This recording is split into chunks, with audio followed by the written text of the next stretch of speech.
base. And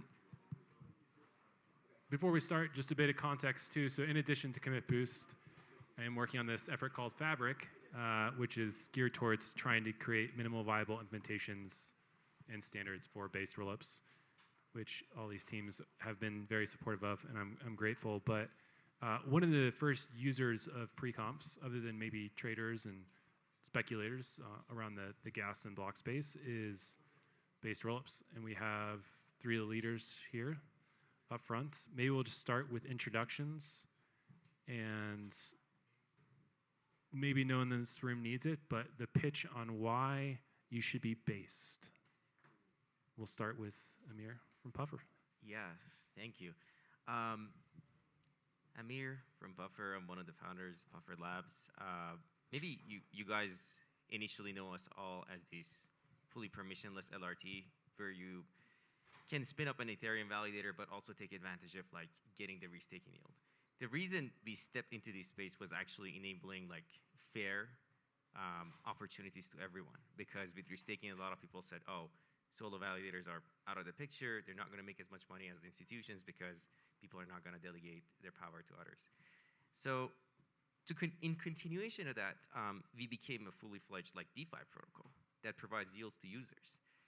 When a protocol grows, like eventually they would like to have sort of like more curated experience for their users like around the block space. So we thought about like having a rollup. Of course, in the rollup journey, we wanted to get to some format of a rollup that it can be widely used. We looked at OP stack, we looked at other stacks, all the way up until the point that Justin told us you should build based rollups. I mean, initially, of course, our feedback was like, hey, how can we even do this? Like, this is not so mature. But we got immediately pilled on it. Why? This is now like an evolution of what the explanation I give to people. It has like many angles and various variables to it. But I tell normal users, I tell normal people on the street when I see them and I want to pitch like what base rollup is. I'm like, today, you just need an account and need dollars to use a Venmo, a PayPal, a Stripe, and other things. Nobody tells you, like a Venmo never comes out and tells you, I run on AWS. I run on GCP. When PayPal wants to compete with Stripe, they don't say, oh, my AWS is better than your GCP, right? Like now, this is the space that we unfortunately created, is like, hey, we're competing infra layer for the user that might not understand the complexities. What users want is fast, cheap, secure. Of course, like all of these categories have their own subdomains. Like for example, on being cheap, users also does not want MEV being extracted, and secure, they want like some sort of a decentralization. But very high level, they want fast, secure, and cheap. And they want to go to their favorite app or favorite app to just use it. Based rollups creates a very great foundation for this because it creates a very good interoperable format of like integration across all this capital market, which is Ethereum, and the apps can just build on it. Users can finally go to a feature that say, I'm using Aave, it's on Ethereum. It's cheap, it's fast, it's secure. My transactions are cheap. But in the background, of course, Aave might have been built on their own base app chain. They're going to have like cheap transactions, and users can simply use them. That's why we're supportive of based rollups, and that's why we went to that direction. I'll keep it short and pass it to the next one. Sam, awesome. Intro. Why should you be, I guess, big and based? Big and based, yep. Good so tagline. I'm Sam from Rise. We're building a very high-performant based rollup, and I think that's where we kind of differ to most other builders in the base space, that we're using external DA, and we're also making it extremely performant. So we're tens of thousands of transactions per second, and we're going for as low latency as possible. The reason for going based for us was very pragmatic. There's kind of 2 key stakeholders. One is users, and the other is rollup builders. For users, base rollups offer a great opportunity to solve fragmentation. The fact is that with a based standard, you can introduce synchronous composability between based rollups. But that's never going to be realize unless the rollups themselves have the incentive to actually go based. So the reason to go based is if you make the decision that you're building a rollup and you do want to make the building decentralized to tackle censorship resistance, you've got a few options. But so you can go down the route of joining an existing ecosystem and following their lead into decentralization, or you can build your own network, or you can go with a shared sequencer. They're kind of all options, but none of them are strictly credibly neutral, and you're kind of tying yourself in with each of these parties. And that's where I think base rollups really shines. It's just an open standard. You can build your own VM stack, you can add features, do what you like. You don't have to fall into the design space of the ecosystem you're joining, but then also still benefit from interoperability. So I think there's a big network effect. Rollup builders will want to go based for this kind of juiced up network effects. And so I'm taking a bet that's going to be a fast growing ecosystem in the coming years. Nice. And Antony, Hello. from Spire. Thank you. I'm kind of curious. Yeah, you just joined Spire, and for those who don't know him, he worked on MetaMask for quite some time. Yeah, so in a past life, it's nice to hear that enterprises are coming back. So I spanned my wheels for 4 years on Quorum and Enterprise Nice. Ethereum Alliance. So, you know. I didn't know it was still around, or It's still going. still kicking? Or? Yeah, JP Morgan is still running it. So yeah, maybe I didn't waste 4 years of my life on that one, who knows. And then spent 2 years at MetaMask working on transactions. And basically the thing everybody wants is batch transactions. And you know, we implemented a sort of implementation of batch transactions with swaps. And the reason we did that is ultimately users want to be able to swap transactions, swap things. To be able to simulate it correctly, you need to be able to figure out whether or not they've got approved or not, and they want to see what they're going to get at the end of it. So the thing that users really want to do is swap meme coins and see what's happening. So for me, base rollups is the way to enable that synchronously across chains correctly. From a synchronous composability point of view, I think there's 3 options that are on the table at the moment. You can either use solvers, something like a cross or something like that. Trust a banker to land it for you, which that's not me. The other option you got is resource locks or some kind of locking system. So you'd end up locking on your L2, your source and destination, do the swap whilst your assets are locked. The problem with this approach is that it's not particularly capital efficient. You've got to lock up capital while you're doing it. And I'm basically an engineer, and I'm going to use my engineering hammer to solve this problem. And I think based rollups is the engineering solution to this problem. That's awesome, and it's good to have you be part of this ecosystem. Maybe we'll start with Amir, and just want to understand a bit about, you told a bit of the history, but where are you guys actually at in your based rollup journey? What are the challenges that currently exist? I think we just see 2 based rollups that are live. I expect that number to triple the next couple months, which is exciting to see. But I'm just kind of curious a bit about your guys' journey and the path you've gone down, and the ebbs and flows and things like that would be great for everyone to hear. Yeah, so the start that we had was like with a lot of focus on distribution of yield and DeFi. That's why we wanted to focus a lot on the L2 to L1 composability. Of course, we had experience like doing collaborative researches with Justin on like 2FA for ZK rollups, which is this sort of like SGX prover, TE prover, to achieve a faster proving time so rollups can like operate on it. I think like Scroll and Tycho run this today. So we picked Tycho stack initially for our like alpha testnet to achieve this atomic composability, to be able to actually instantly withdraw on the same block. What does this enable? This enables like so many features for DeFi, for yield, for future. And that was our initial step. Now, of course, we're working on an OP-based rollup as well. We're like exploring that. We want to see if we can work on that because, of course, there are efficiencies on OP stack that Tycho stack didn't have, like especially like on the cost of transactions, on the like certain items that they do. So we are going to bring the expertise of like creating the prover also on that side as well. So we're actually doing a prover on that as well. To achieve this atomicness, also, like, we're taking more of a pragmatic approach.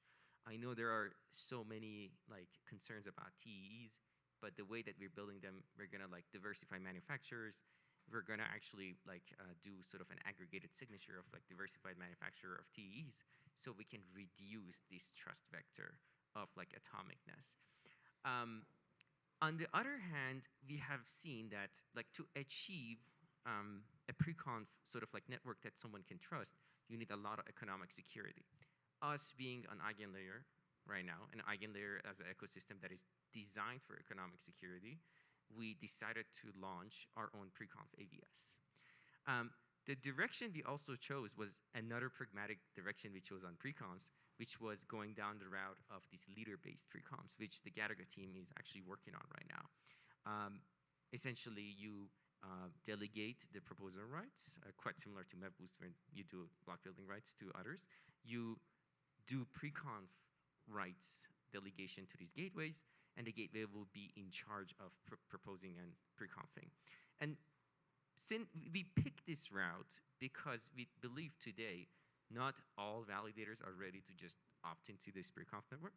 Another reason was that Gattaca team had done a great job on creating like execution preconfs, which again is another big focus on DeFi, because execution preconf brings this UX. I always give this example.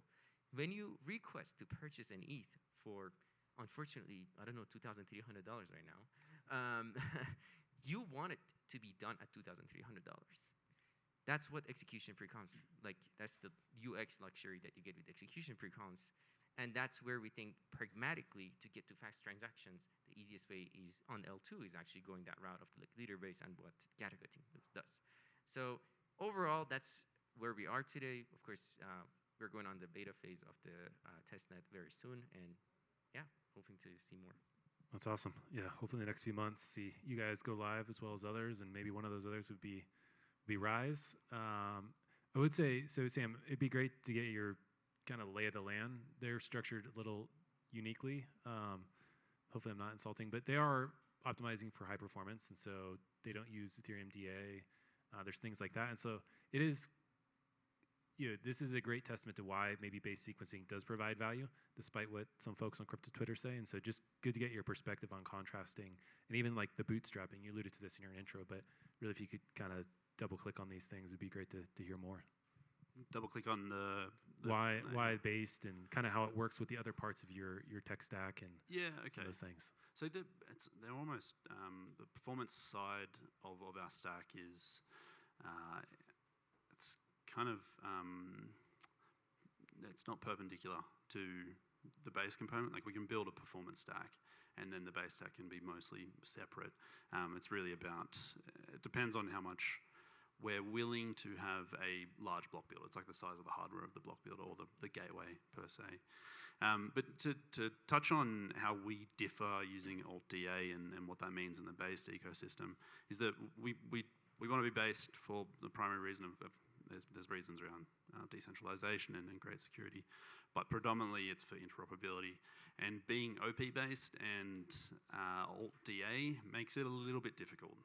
There are parties of the purely ZK Tyco route, they're not going to do synchronous interoperability with us, because then they would have to essentially have a withdrawal delay. So I think as the based ecosystem evolves, there's probably going to be two parties. It'll be the OP stacks, and there might even be OP stack with alt-DA. And then there'll be ZK, and they will have interoperability between them, but synchronous that is. But in between these kind of clusters, there won't be initially, and it's just not until ZK proving becomes fast enough or TE proving is fast enough will we get a really solid interop. So for us, in our timeline, we're very focused on performance. We're going to launch a centralized sequencer initially, and then migrate to base sequencing. And we aren't trying to build we're not trying to capture value in the sequencing stack at all. So we're participating in the open building, the preconf specification that Drew's been doing a lot of work on has been really great to see, and I'm leaning towards the Gattaca approach as well. We actually have a testnet that's going live in the next. Well, it was actually going to go live until the testnets all broke. But yeah, we've got it live in a DevNet with a preconf provider. I think another area I'll just touch on quickly that we differ as well is that we're not trying to build a preconfirmation network. Ideally, we'd use an existing Preconf network because we don't want to do the BD to onboard validators. I think that's a big job in itself, and there's really smart people working on that. So, Puffer can do. Come to Puffer. There you go. Talk to one guy, and you got a good chunk of the network already. Awesome. And I guess, just to ask you, you touched on one of the things I wanted to talk about, which is why you joined Spire and kind of your perspective there. But one of the other things I wanted to understand a bit more around is where do you see, you guys talk with a lot of apps that maybe want to become based. You guys aren't like a generalized roll-up. Maybe talk a little bit about like what Spire is and then how the conversations have been. Like where are people at in this adoption and understanding curve? And we heard from validators on Preconfs, heard about where we're at on shipping these things. Where are we at sort of on the apps that you guys have been speaking with or your user set? Yeah, I'll give M Team his due. He's really good at the product spiel, and I'm not sure if I'm the right guy for that. But from the point of view of the people we've been speaking to, there's definitely a gap in knowledge and understanding of what does it actually mean to be based and what does that offer. And I think realistically, like from a L2 point of view, why would you want to be based? Users go where they're treated best, and if you're trying to swap something from, let's say, like base to, I don't know, some other L2 that isn't based, and they can't do what they can do with other L2s, they'll just leave. So, the people that have launched, I don't know, dog with hat on, base might decide to move to some other chain because they're not getting the users or anything like that. It's the same for liquidity as well. Like liquidity will always go where it's treated best as well. And I think, with people, with liquidity pools and like LVR and all that kind of stuff, they'll move to wherever they can do things the most. And I think with base rollups, it will allow a lot more innovation, especially around liquidity pools and users on how they can access and basically do swaps. That's the use case we're here, right? It's swaps. The other thing we're looking at is around L3s and like how we can enable people to experiment on L3s to L2s.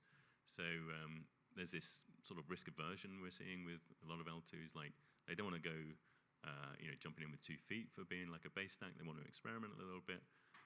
Obviously it's a bit easier if you're, starting out or, you're just going to go whole hog on something. But, realistically, are OP going to go like jumping in with 2 feet on a base stack? Like no, but they can experiment with app chains and allow us to make some changes to their sequencer to enable base sequencing from a L3 to an L2.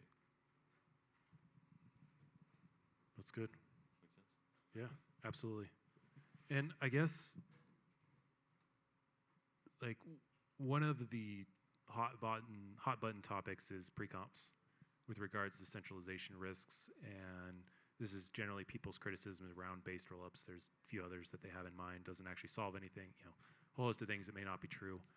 Likely our lack of education, but maybe are true today with the current tech that we have, and we need to push things forward. But luckily, we're not static humans, and we can develop things and push the technology.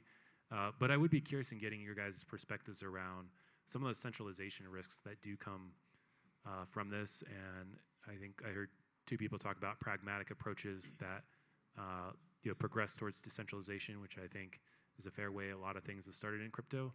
I don't know if execution tickets or like you have great knowledge around the design, but maybe some of those discussions. I know, Sam, you wrote a post with 3 different approaches and why you guys are using this.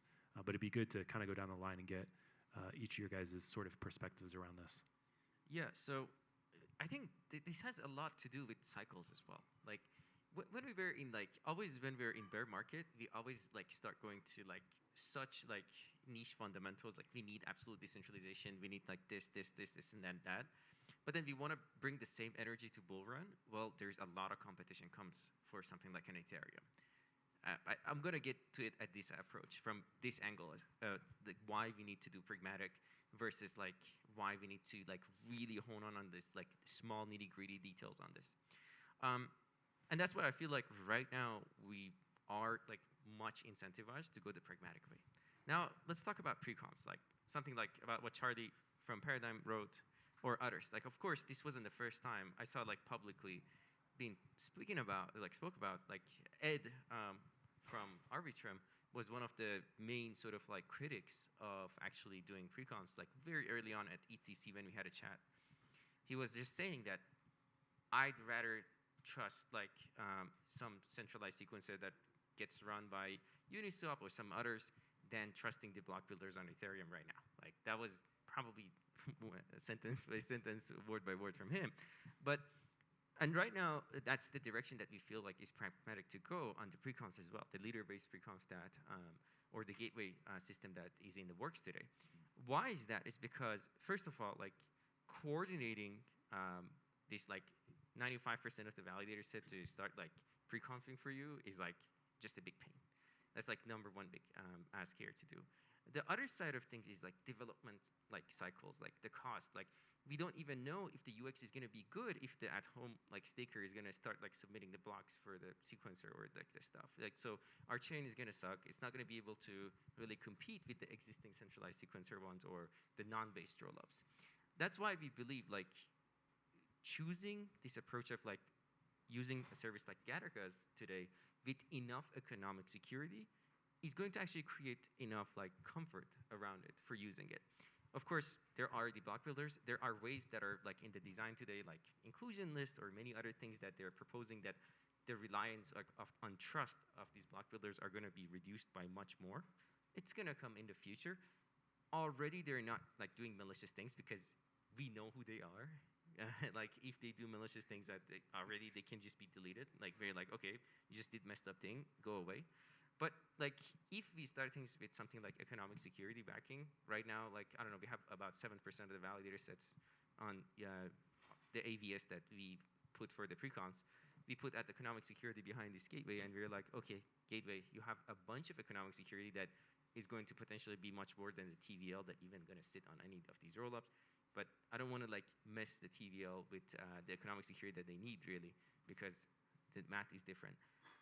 They're going to have a lot of economic security. They're going to be able to provide very fast transactions, and we'll be able to ship and actually compete with all these other like noise that came about this like bull run. Like again, user wants to go to fast, cheap, secure. When they want to like swap those meme coins, they want to go to the fast, cheap, secure. We want it to be Ethereum, like right? Like we want the users to come to Ethereum. Of course, I'm not like advocating for meme coins or anything else. But for any use case, for high frequency trading, for anything else that are like really beneficial for the network effect of Ethereum, we need to go down this pragmatic route. We might take some hits on the centralization, but I believe there are enough guardrails that it is far away from a catastrophic outcome than actually just taking the advantage of like this pragmatic route. Can I jump in on that? Please. So one of the problems with preconfs, especially with the base rollup, is that you need top of block. And like the economic security to get top of block, I don't think it's going to cut it. What do you think the trade-offs are with figuring that out? I mean, can we just like enshrine, like, sorry, buddy, you've solved top of block, it's gone. It's tough shit. This is, you need top of block for synchronous transactions between L1 and L2, yeah. I think getting top of block, it's doable. Like I think this is something that is possible. It just really comes down to a matter of cost. How much are people going to be willing to pay for that top of block, given it's the most valuable spot in the block? Do you think that, so the way I see it is that we'll be in a situation where Gateway will be able to stream state out so that top of block becomes more live-like, and that transactions are sort of stuffed in underneath. And I can see a situation where MEV and all of that sort of trading moves to L2s or base rollups. And then instead of fighting over top of block, we're just fighting over how to get inclusion into base rollups. But the problem is, I think with that, is that we still end up centralizing even further on an even bigger sophisticated actor that has 3 L2s state and L1 state all in one big fat box in AWS somewhere. Yeah, this touches on a topic that's been discussed quite a bit about the gateway's position in the stack, and there's a discussion of having a single gateway or multiple gateways. If you have multiple gateways, that top of block problem is very hard to solve, essentially. There's always going to be a monopoly on a particular slot. But I think this falls down this rabbit hole of trying to reach perfection, of trying to reach this beautiful design that has perfect decentralization, zero risks. And if we go down that route, we're not going to get anywhere. And I think that's what Drew's alluding to with the pragmatism. I think we're just going to have to work this out by building it and understanding how the market moves, how the transactions move, and then iterate. Because we're not going to get it right the first time at the end of the day. So I'm a big proponent of starting off with a somewhat centralized or centralizing gateways to get this off the ground, and then look at designs where we split the gateway out, and then so a gateway can kind of delegate preconfs to a domain sequencing stack. So you can have like little subdomains that the gateway is essentially just becoming like a small preconf provider. And this is what I was talking about in the article that Drew mentioned. But one thing I did want to take back from that article was like this is a long way in the future. I think we just need to get this up and running. At the end of the day, if we get a handful of big centralized-ish gateways providing pre-confirmations to users, these are like sub 100 millisecond pre-confirmations, that's a far better UX than we have today. So I think that's a noble target to just focus very hard on trying to deliver. So you think it's worth it, basically? I do. Definitely worth it. It keeps the validator set of Ethereum decentralized. We'll end it with one last question going down the row. And maybe this is a calling for yourself or for others in the room, but what are some of the most important gold nuggets of wisdom, lessons, anything you want to share that the community that's focused on base sequencing, what would be your North Star to keep in mind? I think with Commit Boost, it was would Vitalik run this sidecar? That's always the question I ask myself. And are we enabling a community that would support something he would embrace? But yeah, kind of curious how you guys got a little bit. I think you said cheap, fast, secure. You got me with the tagline. But yeah, if we could just go down the line and share. I think again, like go to see like what users really are looking towards to. Like we got like, for example, EIP 7702 is gonna like pave the way that we don't have to do approved spend anymore. Like we can do like one thing, and that was such a thing that users desperately needed, especially in like a fast-paced like market. And then again, like if like this based rollup can make the UX of the users, like users UX, it's just number one thing that I believe like is gonna matter to a lot of users. Because what does it look like right now?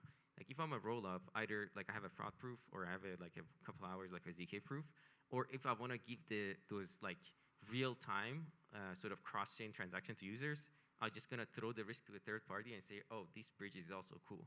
If you want to like get off of this bridge, right? Like giving way too many options to the user. Bring the UX back, make it cheap, fast, secure, and we'll all be able to like bring the users back to Ethereum. Bring the developers back to Ethereum because the developers can build something that provides the best UX to the users. And that's where base rollups and base sequencing provide these landscape. I was going to actually say the same thing, so I'll come up with something else. I think one nugget of insight, I guess, that I've gathered from building in the kind of bootstrapping of the based ecosystem is that the level of collaboration and willingness to work together I've been quite impressed with. And I think that is a result of different incentives that within the based ecosystem, the infrastructure builders, so Rollups and Validiums, Optimiums, are all incentivized to welcome more Rollups into the ecosystem because of the network effects. So I think that's been pretty solid, and I hope to see that continue.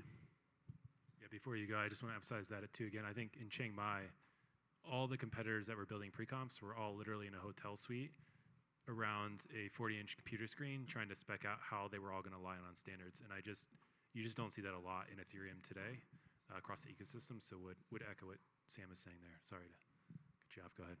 That's all right. Close this out. I think the North Star for me is seeing a smart contract developer being able to do synchronous contract calls, both read and write, without realizing that what they're doing is a cross-chain communication. Everything else falls into place. If we can figure that out, everything else just works. It'd be great. I think you just dropped the mic. That's a great way to end. Thank you all for coming up here and joining. And I'm not sure what's panel's next, but give them a round of applause.